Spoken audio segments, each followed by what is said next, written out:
नमस्कार दोस्तों, मैं शरद हूँ और आज की कहानी शुरू करने से पहले मैं आपसे कुछ सवाल पूछना चाहता हूँ। क्या आपने कभी किसी ऐसी जगह के बारे में सुना है, जो दिन में स्वर्ग जैसी लगती हो, लेकिन रात होते ही वहां का माहौल पूरी तरह बदल जाता हो? क्या कभी आपने सोचा है कि समुद्र की लहरों की आवाज के पीछे कभी-कभी कोई ऐसा राज भी छिपा हो सकता है, जिसके बारे में कोई बात ही नहीं करना चाहता? और अगर किसी खूबसूरत बीच पर, जहां लोग छुट्टियां मनाने आते हैं, वहीं किसी रात एक ऐसा सच सामने आए जो एक डरावनी क्राइम कहानी में बदल जाए, तो क्या होगा? धीमी और रहस्यमयी आवाज। आज की कहानी भारत के सबसे खूबसूरत पर्यटन स्थलों में से एक गोवा से जुड़ी है, जहां दिन में संगीत, समुद्र और मस्ती होती है, लेकिन इस चमक के पीछे कभी-कभी अंधेरे सच भी छिपे होते हैं। ये कहानी है एक पुराने समुद्री गांव की, जो गोवा के एक शांत बीच के पास बसा हुआ था। गांव छोटा था, लोग एक दूसरे को अच्छे से जानते थे और जीवन बहुत साधारण था। लेकिन एक समय ऐसा आया जब इस शांत गांव में एक ऐसी घटना हुई जिसने सबकी जिंदगी बदल दी। गंभीर सन्नाटा। गांव में एक मछुआरा रहता था, जिसका नाम था जोसेफ। जोसेफ बहुत मेहनती इंसान था। हर सुबह वो अपनी नाव लेकर समुद्र में जाता और शाम तक वापस लौट आता। उसकी पत्नी मारिया और एक छोटा बेटा था। सब कुछ सामान्य चल रहा था जब तक कि एक रात समुद्र ने एक अजीब राज बाहर नहीं निकाल दिया। उस रात तेज बारिश हो रही थी, हवा बहुत तेज चल रही थी और समुद्र की लहरें असामान्य रूप से उफान पर थीं। जोसेफ अपनी नाव को किनारे बांधने गया था, तभी उसे पानी के पास कुछ अजीब सा दिखाई दिया। पहले तो उसे लगा कि शायद कोई लकड़ी का टुकड़ा होगा, जो लहरों के साथ बहकर आया होगा। लेकिन जैसे ही वो करीब गया, अचानक डर उसे एहसास हुआ कि वो लकड़ी नहीं, बल्कि एक मानव शरीर था। जोसेफ घबरा गया। उसने तुरंत गांव वालों को बुलाया। कुछ ही देर में वहां भीड़ जमा हो गई और जब पुलिस को बुलाया गया, तो पता चला कि वो एक पर्यटक था, जो कुछ दिन पहले गोवा घूमने आया था। लेकिन कहानी यहीं खत्म नहीं हुई। रहस्यमयी आवाज पुलिस की जांच शुरू हुई। पर्यटक का नाम था राहुल। वो दिल्ली से आया था और कुछ दोस्तों के साथ गोवा में छुट्टियां मनाने आया था। लेकिन उसके दोस्त अचानक गायब थे।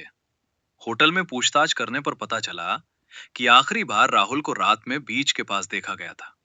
उसके बाद वो कभी वापस नहीं आया। जांच धीरे धीरे आगे बढ़ने लगी और फिर पुलिस को एक ऐसी बात पता चली जिसने पूरे केस को बदल दिया। राहुल ने मरने से कुछ घंटे पहले अपने फोन से एक वीडियो रिकॉर्ड किया था। तनावपूर्ण माहौल वीडियो में वो बहुत डरा हुआ दिखाई दे रहा था। वो बार बार पीछे देख रहा था, जैसे कोई उसका पीछा कर रहा हो। और वीडियो के आखिर में उसने सिर्फ एक वाक्य कहा था, अगर ये वीडियो किसी को मिले तो पुलिस को बता देना, ये कोई हादसा नहीं है। इसके बाद वीडियो अचानक खत्म हो गया। अब मामला साफ था, ये एक मर्डर केस था। पुलिस ने जांच और तेज कर दी। कुछ दिनों बाद राहुल के दोस्तों में से एक को ढूंढ लिया गया। उसका नाम था करण। पहले तो उसने सब कुछ सामान्य बताया, लेकिन जब पुलिस ने उसे वीडियो दिखाया, तो उसका चेहरा बदल गया। तनाव काफी पूछताछ के बाद करण ने सच्चाई कबूल कर ली। असल में राहुल और करण दोनों एक बिजनेस में पार्टनर थे, लेकिन पैसों को लेकर उनके बीच बड़ा विवाद हो गया था। गोवा की इस यात्रा के दौरान करण ने योजना बनाई कि वो राहुल को रास्ते से हटा देगा। उस रात दोनों के बीच बीच पर बहस हुई। बहस धीरे धीरे लड़ाई में बदल गई और गुस्से में आकर करण ने राहुल को धक्का दे दिया। राहुल पत्थरों से टकराकर समुद्र में गिर गया। लहरें तेज थीं और कुछ ही सेकंड में वो गायब हो गया। करण को लगा कि कोई उसे देख नहीं रहा, लेकिन उसे नहीं पता था कि राहुल ने आखिरी पल में वीडियो रिकॉर्ड कर लिया था। यही वीडियो उसकी सच्चाई सामने ले आया। कुछ दिनों बाद करण को गिरफ्तार कर लिया गया। कोर्ट में केस चला और आखिरकार उसे सजा मिल गई। धीमी और शांत आवाज गांव में धीरे धीरे सब कुछ फिर से सामान्य होने लगा। जोसेफ फिर से रोज समुद्र में जाने लगा। लोग फिर से अपने काम में लग गए। लेकिन इस घटना ने सभी को एक बात सिखा दी कि कभी कभी सबसे खूबसूरत जगहों के पीछे भी खतरनाक सच्चाइयां छिपी होती हैं। और सच चाहे जितना भी छिपाया जाए, किसी ना किसी दिन वो सामने आ ही जाता है। सुकून भरी आवाज समय बीतता गया और वो बीच फिर से लोगों की हंसी और संगीत से भर गया। लहरें फिर से पहले की तरह शांत लगने लगी और शायद उस दिन के बाद समुद्र ने भी अपना वो राज हमेशा के लिए दफना दिया।